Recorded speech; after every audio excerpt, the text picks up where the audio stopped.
देश में 80%, 78% किसान सेंट्रिक आबादी रहती है। मध्य प्रदेश देश का एग्रीकल्चर का एक तरह से हब है। वो चाहे गेहूं का उत्पादन हो, चाहे सोयाबीन का उत्पादन हो, और अब धान में मध्य प्रदेश देश में अग्रणी राज्यों में उत्पादन के दृष्टि से आता है। मध्य प्रदेश के पूर्व मुख्यमंत्री ने 1 लाख बार, ऐसा कोई मंच नहीं था जिसपे विधानसभा का ऐसा कोई सत्र नहीं था जिसमें उन्होंने बार बार किसानों की आय दुगनी की बात की। मैंने भी कई बार वक्तव्य दिया विधानसभा में, जब मैं विधायक था तब भी इस बात को मैंने बहुत ईमानदारी से स्वीकार किया है कि एक मुख्यमंत्री ये सोचता है कि किसानों की आय दुगनी करे। तो सकारात्मकता से उस पूरे बयान को लेकर कई बार मौखिक रूप से बोलकर, मीडिया से बात करते हुए मैंने उस चीज की तारीफ की थी। उसी बात का अनुसरण देश के प्रधानमंत्री नरेंद्र मोदी ने 2016 से इस भावना को व्यक्त करना चालू किया बरेली में पहली बार, कि किसानों की आय दुगनी करें।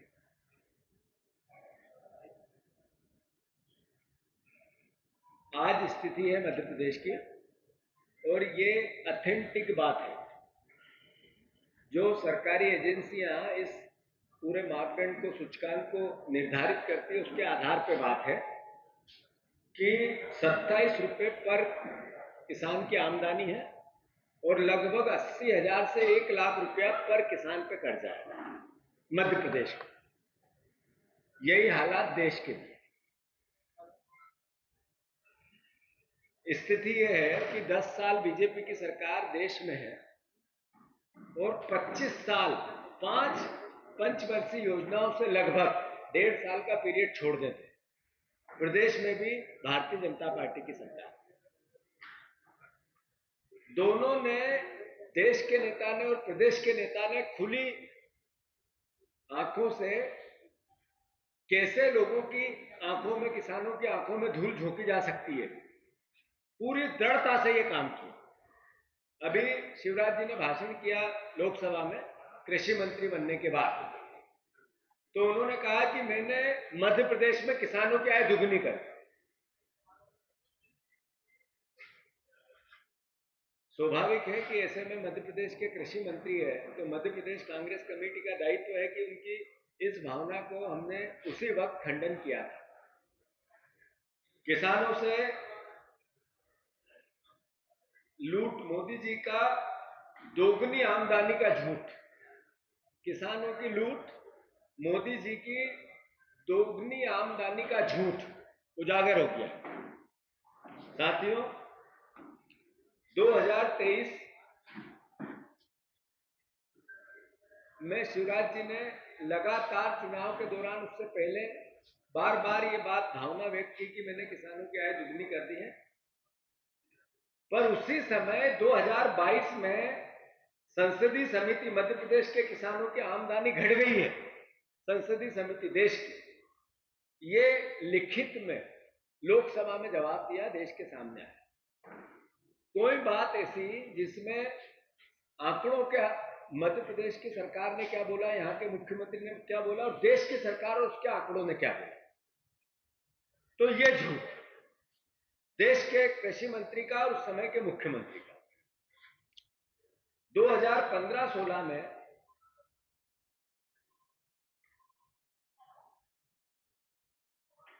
एक किसान की आय थी 9,740 रुपये, जो ये घटकर 2017-18 में 8,339 हुई, जब शिवराज जी देश के कृषि मंत्री बार बार दोगुनी आय की बात कर रहे हैं, और वो आज तक सतत चल रही है। अब कर्जा बढ़ रहा है,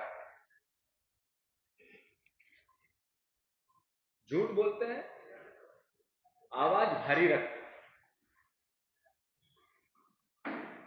और अगले झूठ की तैयारी करते हैं। झूठ बोलते हैं कि ताकत से बोलते हैं कि आप लोग तो विचार ही नहीं कर पाते हो, एक बार भी नहीं लिखते हो कि ये झूठ बोल रहा है हमारे देश का गृह मंत्री, कृषि मंत्री। एक अखबार नहीं लिखता, एक पत्रकार, एक टीवी कभी नहीं बोलता है कि शिवराज सिंह चौहान झूठ बोल रहे हैं। इतनी जोर से बोलते हैं कि आप भी प्रभावित हो जाते हो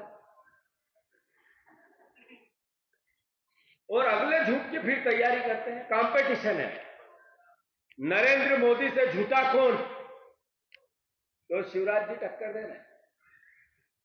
शिवराज जी टक्कर दे रहे हैं कि मोदी जी झूठ ज्यादा बोलेंगे या शिवराज सिंह चौहान ज्यादा झूठ बोलेगा, कौन जोर से झूठ बोलेगा। एक बहन का रेप, जाति, कभी सुना आपने कि सड़क चल रही है, लोगों की आवक जावक है और एक व्यक्ति एक बहन की असमत लूट रहा है, लोग वीडियो बना रहे हैं? ऐसा तालिबान में देखा अभी कभी आपने? ऐसा दुनिया में कोई उदाहरण है? नाम बदलने से उस बहन की असमत बच सकती हो तो उनकी इच्छा, पर उसकी असमत कैसे बचेगी, उसका सम्मान इस बहन का, लाडली बहन का कैसे होगा इस प्रदेश में, उस पर काम करना चाहिए। आध्यात्मिक बातें कहते हैं, उज्जैन की नगरी को विश्व पटल से और मंडलों से और ग्रहों से जोड़ते हैं। रोज अलग तरह के प्रवचन देने जैसा मुख्यमंत्री, प्रवचनकारी मुख्यमंत्री, एक काम 10 महीने में ऐसा नहीं किया जिसको हम लिख सकें कि ये मुख्यमंत्री जी ने अच्छा किया, यार इसकी तारीफ करनी चाहिए।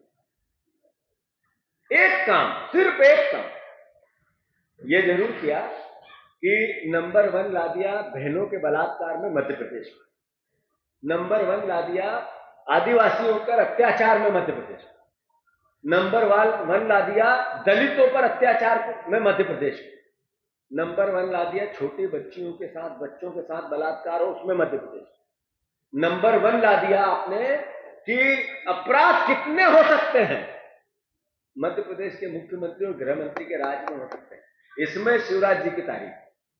उनके में जो अपराध होते थे उससे आगे अपराधी का हौसला बुलंद करने में मोहन यादव जी को नंबर देने को लेकर राहुल गांधी जी इस मुद्दे को लेकर कई दिनों से देश के डोमेन में ये बात कह रहे हैं, जातिगत जनगणना इस देश के लिए जरूरी है और कांग्रेस पार्टी दृढ़ निश्चय है कि हम जातिगत जनगणना कराएंगे।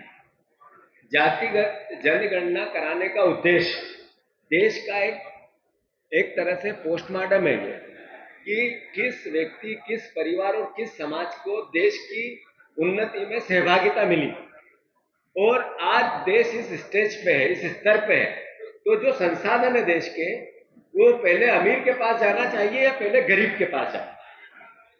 देश की 80% आर्थिक संपन्नता देश के 20% लोगों के पास हो और खासकर 25 लोगों के पास देश की 70% संपत्ति चली गई।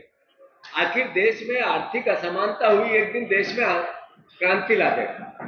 तो इसका एक ही तरीका हो सकता है इस असमानता को दूर करने का कि पहचान करो कि गरीब कौन है और आर्थिक संपन्न कौन। तो राहुल गांधी जी पहले जातिगत जनगणना कराना चाहते हैं, कांग्रेस पार्टी पहले जातिगत जनगणना कराना चाहती है और फिर आर्थिक सर्वेक्षण कराना चाहती है।